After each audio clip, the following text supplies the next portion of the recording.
రేపు ఆదివారం ఎంతో శక్తివంతమైన ఏకాదశి. ఏకాదశి చాలా చాలా పవిత్రమైనది కాబట్టి ఈ రోజున మర్చిపోకుండా ఈ చిన్న పరిహారం చేస్తే చాలండి. మీ సుడి తిరుగుతుంది, మీ జీవితం మారిపోయి మీరు పట్టిందల్లా బంగారం అవుతుంది.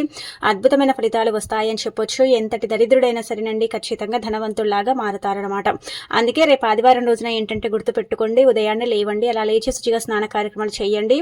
అయితే ఎవరి జీవితంలో ఏంటంటే గనక భగవంతుడి యొక్క అనుగ్రహం తక్కువగా ఉంటుంది కదా. మనం ఎన్ని పూజలు చేసినా కొన్నిసార్లు ఏంటంటే గనక దైవానుగ్రహం ఉండనే ఉండదు కదండి. మనం చాలా ఇబ్బంది పడిపోతూ ఉంటాం. ఎలాగైనా సరే దైవానుగ్రహం కలగాలనుకుంటారు కదా. అలాంటి వాళ్ళు గుర్తుపెట్టుకొని ఏంటంటే గనక స్నానం చేసేటప్పుడు నీళ్లలో చిటికెడంత పసుపుని వేసుకొని స్నానం చేస్తే మంచిది.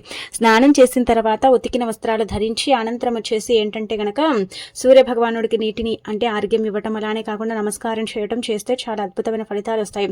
ఆ తర్వాత ఇంట్లో ఏంటంటే గనక విష్ణు రూపంగా వెంకటేశ్వర స్వామి పటాన్ని అంటే వెంకటేశ్వర స్వామిని పూజిస్తాం కదండి. విష్ణు రూపంగా వెంకటేశ్వర స్వామి పటాన్ని క్లీన్ చేసుకుని మీ దగ్గర ఉండే పుష్పాలతో పాటు తులసి దళాలతో చక్కగా అలంకరణ చేసేసి అనంతరం వచ్చేసి ఏంటంటే గనక దీపారాధన చేయండి. పిండి దీపం కూడా చేసుకోవచ్చు, లేదంటే గనక డైలీ ఎలాగైతే దీపం పెడతామో అలా కూడా దీపం పెట్టొచ్చు. దీపం వెలిగించిన తర్వాత ఒక యాలక్కాయని తీసుకోండి. యాలకులకు అతీత శక్తి ఉంటుంది. యాలకులు ధనాన్ని ఆకర్షిస్తాయి, రుణబాధను తీసేస్తాయి, మంచి ఫలితాలతో మన జీవితాన్ని మారుస్తాయి. 4 దిక్కుల నుంచి అంటే మనకు ధనాన్ని ఆకర్షించేలాగా చేసేంత శక్తి ఉంటుందన్నమాట.